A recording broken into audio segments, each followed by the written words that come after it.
Here comes the rain. So many scars never fade. This is the price of war, and we've paid with time. There's nothing left to say. Whatever it takes, we'll fight till you feel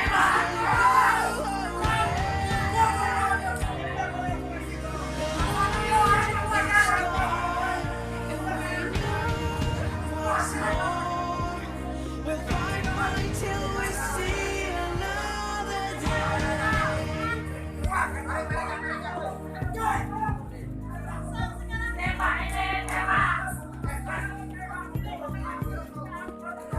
Let's move along. Let's the sun will rise once again. This field is white with rain. Souls in relief. Berapa bulan? 10 bulan. Kemudian untuk selanjutnya gimana sih? Ya kita akan setelah yang tim apakah kita banding atau tidak 10 bulan atau berapa karena Jadi Apa 10 kita- bulan ketemu sekarang. karena kita kecewanya begini, putusan itu tidak menyinggung sama sekali apa yang kita sampaikan, apa yang menyangkut masalah lokasi lahan. Lokasi lahan itu Kepala Desa Belimbing mengatakan itu masuk desa Belimbing, itu masuk Kepala Desa, masuk tokoh adat. Sedangkan yang menguatkan kita adalah SK tentang izin lokasi yang menerangkan bahwa hanya 2 desa yang diberikan izin lokasi, Desa Paskat dan Desa Belimbing. Desa Seribu tidak ada. Sedangkan lokasi yang dikerjakan masuk di lokasi. Nah, kenapa pihak penyidik mengatakan itu masuk Desa Seribu? Nah, di persidangan tidak ada satupun saksi yang menerangkan membuktikan bahwa itu masuk Desa Seribu. Tidak ada. Apakah dia peta, apakah dia SK, tidak ada sama sekali. Tapi hakim memutuskan itu masuk Desa Seribu. Itu yang kita sangat kecewa.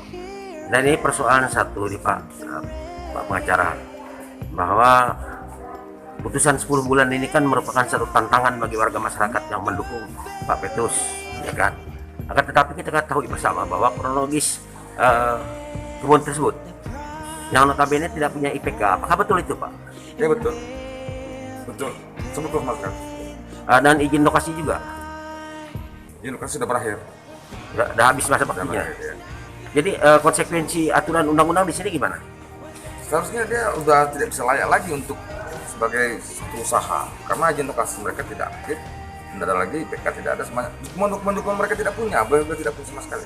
Apakah ini ada unsur bahwa pengadilan kejaksaan udah kong kali kong dengan Polres? Itu bukan kewenangan saya untuk menjelaskan. Oke, makasih. Dari kacamata hakim melihat tadi dibacakan beberapa poin yang kami tangkap. Ini persoalannya kerugian material kan pihak perusahaan. Tapi kalau lebih menonjol kepada Desa Seribu, dalil kerugiannya, sehingga kategori dinyatakan Petrus dinyatakan secara sah perbuatannya melanggar hukum. Jadi bisa sedikit diuraikan. Jadi gini Pak, pertama pada dasarnya kan perkaranya Pak, ini kan baru yang perkara Pak Petrus, Iya, perkara nomor 115 dan 116 itu nanti akan dibacakan juga setelah ini. Ya. Jadi terkait dengan putusan tadi seperti kita ketahui juga tadi, di situ Pak Petrus kan di dengan dakwaan pertama yang 378 untuk pasal 55 ayat 1 ke 1 KUHP. Jadi dia secara bersama-sama. Di sini 378 kan berarti atas perbuatan yang dilakukan Pak Petrus sesuai dengan putusan dari majelis hakim. Itu saya lihat memang pertimbangannya kan memang kewenangan dari majelis hakim yang telah memeriksa perkara ini dari awal Pak ya, dari tanggal 9 September sampai sekarang 16 November, berarti kan sudah cukup lama. dan juga sudah ada 11 saksi yang diperiksa selama perkara ini, dan itu menjadi pertimbangan sendiri dari majelis hakim sampai kemudian tadi diputus dengan 10 bulan untuk pidana. Jadi kalau mengenai pertimbangan hukumnya sendiri itu nanti juga bisa diperhatikan dalam putusan dari karena putusan pidana ini kan akan tetap dipublikasikan dalam SPP dan nanti untuk masyarakat umum bisa diakses di website dari Mahkamah Agung dari putusan akan bisa diakses nanti. Terhadap pertimbangan itu sendiri, saya pikir kalau dibawa ke masalah desa kedesaan tadi, saya pikir itu menjadi sebuah hal yang mungkin pertimbangannya agak berbeda, Pak. Kenapa? Karena kan di sini yang harus dilihat dalam sebuah putusan pidana itu adalah perbuatan material yang dilakukan yang bersangkutan. Mengenai tanah-tanah lainnya yang tadi dibilang sama Pak Putri, itu merupakan hal yang istilahnya bukan titik tekannya saya. Karena dalam perbuatan pidana itu adalah apa yang diperbuat oleh bersangkutan apakah itu melanggar hukum atau tidak. Seperti itu. Baik. Yang kedua berkaitan dengan saksi yang tadi disebutkan.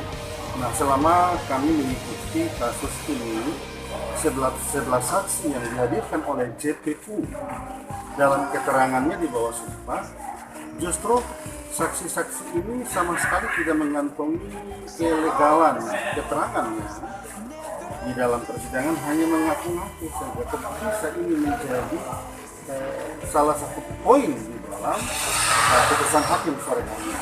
Jadi pada dasarnya dalam hukum pidana dan hukum acara pidana Pak, yang namanya saksi itu, atau kita lebih luas itu alat bukti Pak ya, karena saksi adalah alat bukti, dan pengertian saksi sendiri pun sudah diperluas pengertiannya dengan adanya putusan MK bahwa tidak hanya orang yang melihat, mendengar dan mengalami sendiri adanya perbuatan tersebut, tetapi juga termasuk orang yang mengetahui adanya peristiwa tersebut, yang kemudian itu disesuaikan dengan alat bukti lainnya seperti surat dan lain-lain yang kemudian itu menjadi petunjuk bagi majelis hakim dalam sebuah putusan.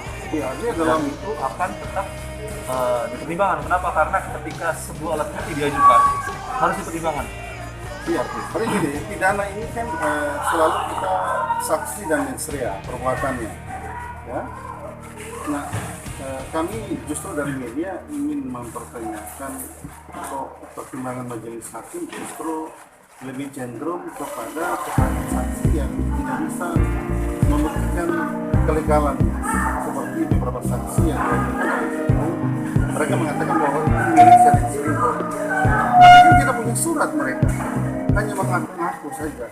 Sementara tim kuasa hukum Petrus menghadirkan keterangan saksi itu disertai dengan legal standingnya, misalkan SK Bupati, ya.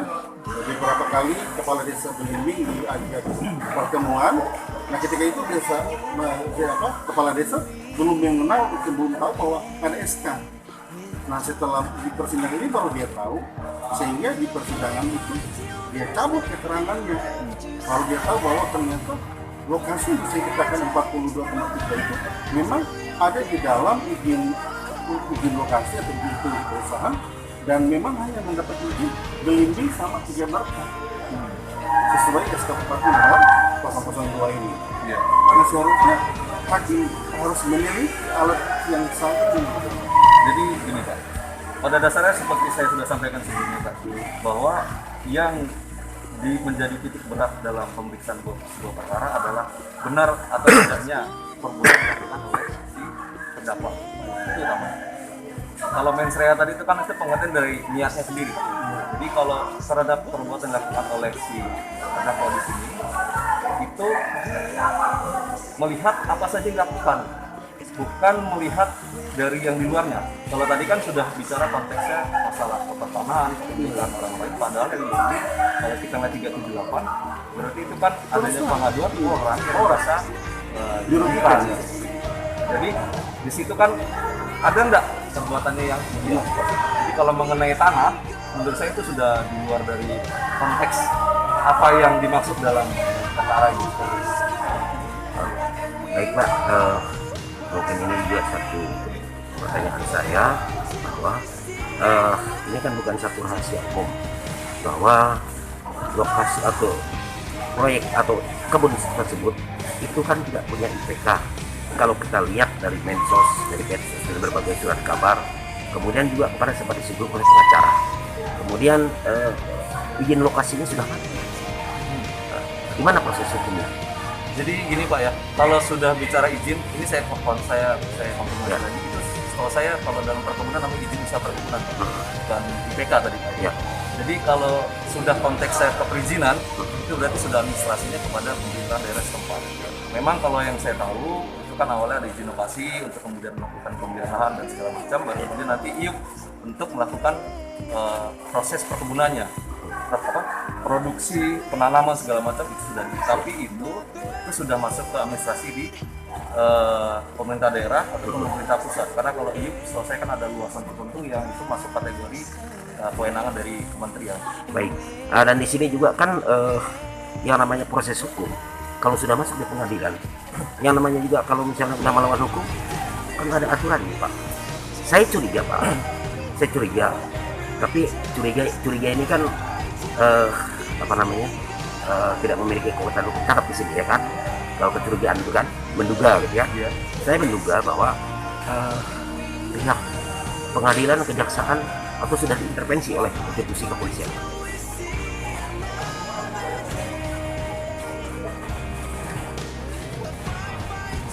Jadi gini Pak ya, kalau dalam proses pidana Pak, dalam proses pidana itu perkara yang bisa diperiksa dalam pengadilan itu dia melalui proses dari bawah.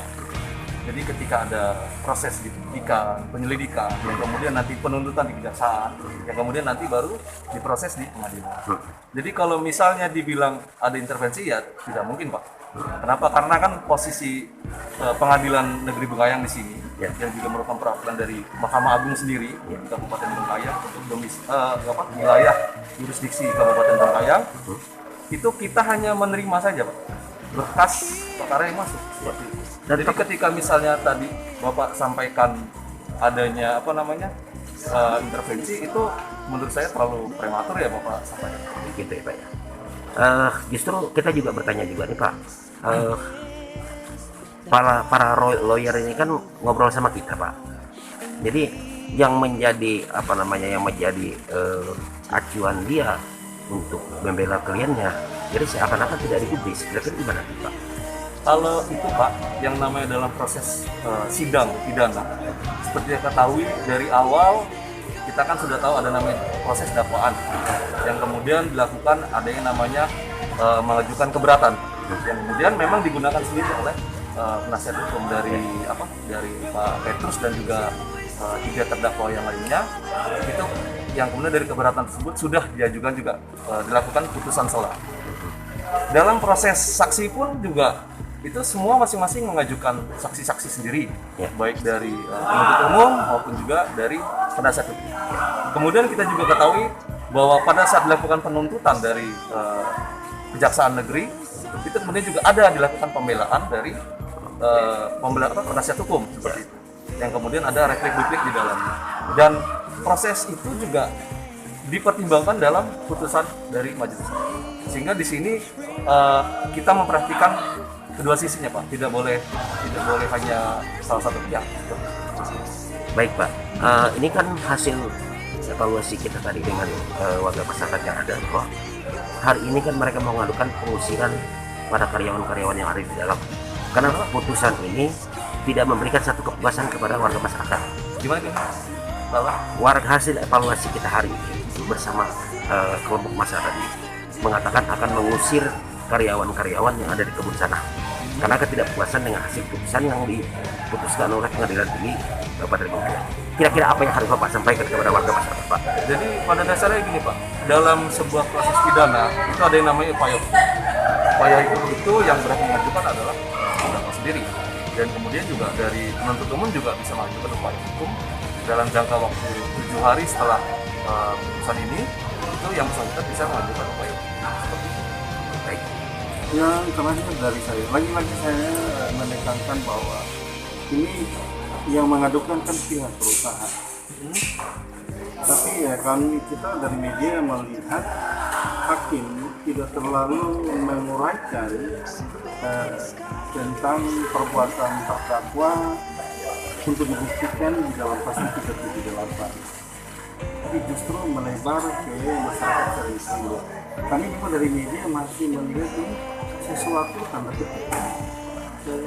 tanya ya, seharusnya orang yang merasa dirugikan itu yang memang harus didalami perbuatannya, kerugiannya di mana, ya, selaras dengan pasal yang didalilkan di dalam baik dari BAP dari kepolisian maupun dari tuntutan jaksa sampai naik ke pengadilan. Tadi yang dibacakan oleh hakim, kami menilai bahwa lebih banyak kepada masyarakat sering tidak menggali di mananya kerugian perusahaan. Sementara lahan sampai hari ini dikuasai bahkan dikelola lahannya. Lalu di mana kerugian itu? Jadi kalau mengenai konten termasuk dalam putusan seperti itu Pak, seperti yang saya sampaikan juga bahwa dalam putusan ini Bapak bisa nanti mengakses di dalam direktori putusan maupun SIPP dari Pengadilan Negeri Bengkayang, baru bisa lihat pertimbangan tersebut secara lebih utuh seperti apa yang dimaksud kerugian yang dialami oleh yang bersangkutan, dalam hal ini adalah PT Pisa. Dan saya lihat bahwa di sini juga sudah pertimbangan cukup dari hakim untuk melihat bahwa perbuatan dari terdakwa ini sendiri Pak. Bukan kita bicara kalau konteks ke tanah. Kalau konteks ke tanah berarti kan sudah bicaranya luas nih Pak. Padahal yang kita lihat di sini adalah perbuatan dari yang bersangkutan itu seperti apa.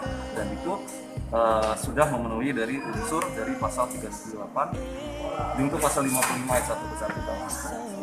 Nah, yang terakhir, apa memang tuntutan vonis majelis hakim 10 bulan memang sudah dinilai sesuai dengan perbuatan terdakwa?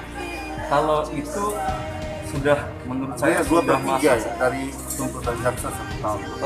Sebenarnya tidak ada ketentuan harus 2/3 atau 1/3 kalau memang sebuah perbuatan dan sudah ada pertimbangan yang memberatkan dan meringankan dari majelis hakim dan itu dirasa sudah sesuai dengan asas kepastian, kemanfaatan dan keadilan menurut majelis hakim seperti itu, dan itu sudah menjadi putusan dari hakim yang bersangkutan. Demikian. Iya. Baik pemirsa, inilah hasil wawancara kami dengan Ketua Pengadilan Negeri Bengkayang, Bapak siapa Pak? Bapak Leri Humas Pak ya? Humas ya. Siapa namanya Pak? Muhammad Leri Ismail. Muhammad Leri ya. Demikian pemirsa.